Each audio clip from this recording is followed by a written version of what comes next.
Saudara-saudariku yang terkasih, pada pagi hari ini kita sedang memasuki minggu biasa, yaitu minggu ke-22, yang dimana dengan tema kita pada hari ini, rendah hati supaya dihormati, yang diambil dari Lukas 14 ayat 1 sampai 7 dan sampai 14. Hormat menghormati adalah sebuah tata krama yang berada di dalam lingkungan kita semua.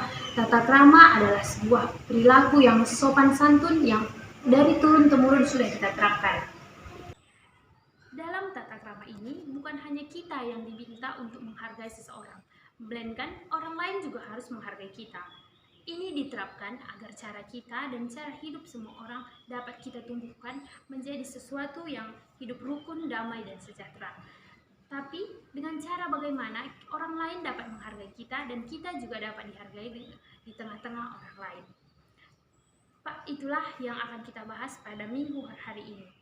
Di dalam Injil ini berbicara mengenai tata krama untuk saling menghormati dan menghargai di dalam kehidupan. Namun Tuhan Yesus juga meminta kita untuk saling menghargai.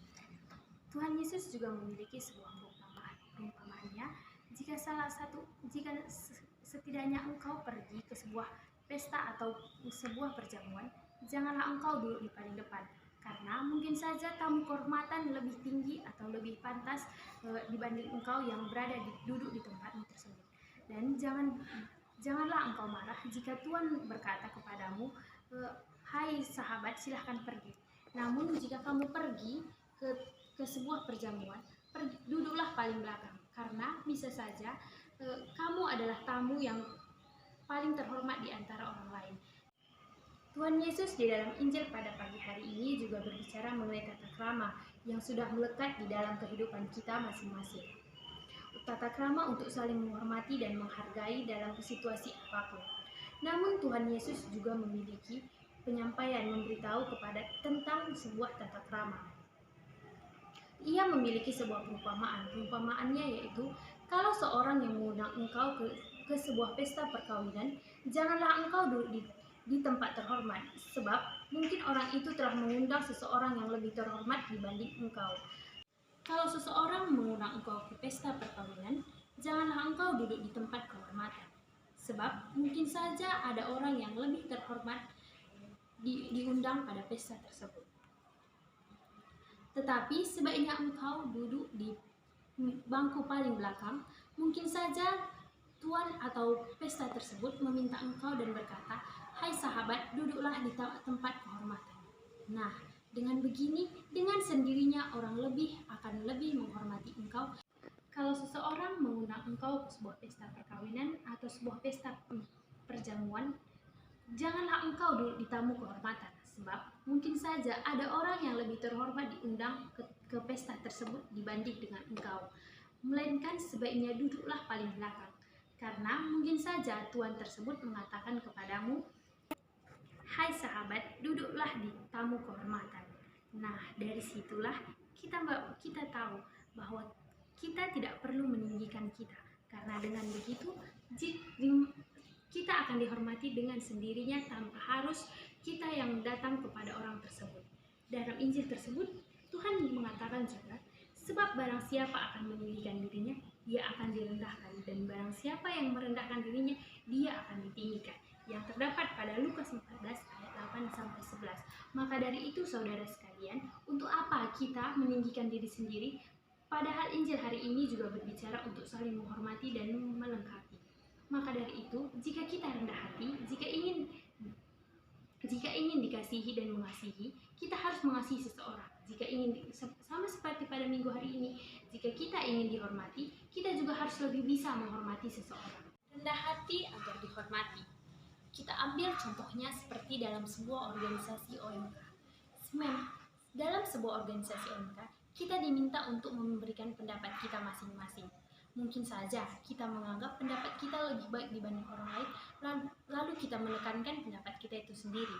Namun, kita belum tahu pendapat orang lain lebih baik dibanding pendapat kita sendiri. Maka dari itu saudara-saudaraku yang terkasih, jangan kita menganggap bahwa kita lebih baik dibanding orang itu. Dengan sendirinya orang yang akan mengangkat kita. Seperti mungkin saya menganggap pendapat saya lebih baik, tapi saya mendengarkan teman saya yang lebih baik pendapatnya dibanding saya merasa.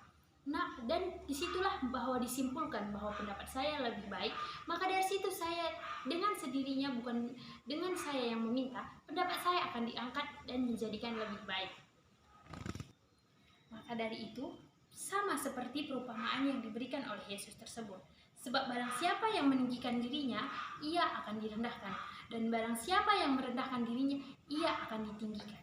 Maka agar kita tahu, ketulusan hati dan kerendahan hati bukan dilihat dari tampang atau perbuatan, melainkan dilihat dari sikap yang kita cerminkan kepada orang lain.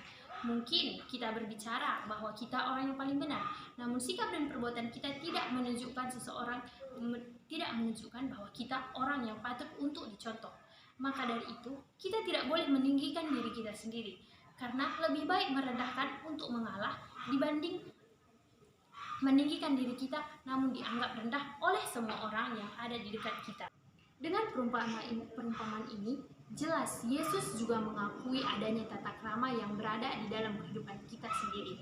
Yesus juga mengakui bahwa tata krama itu harus ada di dalam setiap kehidupan manusia.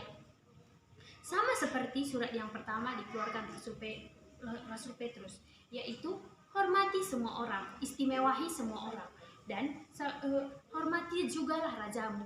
Jadi seorang yang lebih tinggi juga harus kita hormati, dan seseorang yang lebih terendah pun juga harus kita hormati. Jangan berbanding terbalik, hanya orang yang lebih tinggi yang ingin kita hormati, dan orang yang lebih rendah kita kucilkan. Belum tentu orang yang lebih rendah itu lebih rendah dibanding diri kita.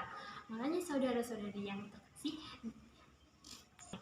maka dari itu saudara-saudaraku yang terkasih, ciptakan sikap rendah hati agar kita dapat dihormati. Ciptakan cinta kasih sejati agar semua orang tahu bahwa kita juga mencintai seseorang.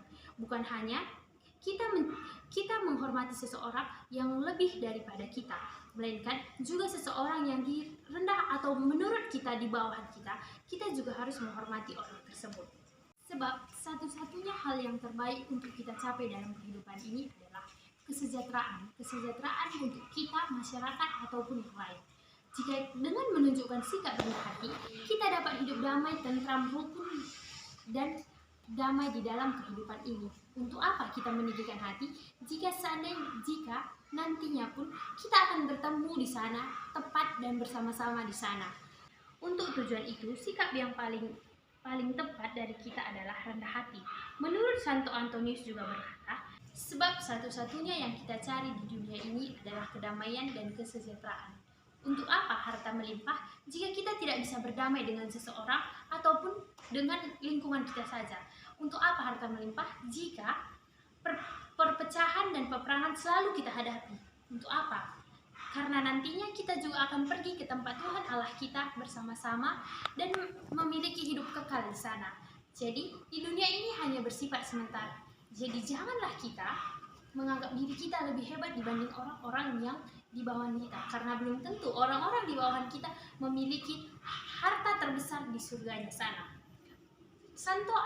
Menurut Santo Antonius juga berkata bahwa sebab bila kita bangga dengan apa yang kita miliki sekarang dan kita menunjukkan rasa sombong kita, Allah akan melawan kita. Namun jika kita tetap memiliki rendah hati, Allah akan mengangkat kita setinggi-tingginya. Jadi untuk apa sikap sombong dan iri dengki yang ada dalam diri kita setiap manusia, jika nantinya pun Allah akan mengambil itu lagi kepada kita. Maka dari ini saudara-saudaraku semuanya, rendah hati harus kita terapkan dari sekarang. Karena dengan sikap rendah hati, kita dapat berdamai dengan semua orang yang ada di dalam dunia ini. Dan dengan sikap rendah hati, toleransi sesama orang atau sesama masyarakat ini kita dapat mewujudkannya dengan lebih baik. Inilah Injil yang dapat saya sampaikan pada pagi hari ini. Semoga Injil ini dapat bermanfaat dan dapat memberikan berkat untuk kita semua teman-teman yang dimanapun berada. Terima kasih sudah mendengarkan saya dan terima kasih sudah menyempatkan waktunya kepada saya. Terima kasih.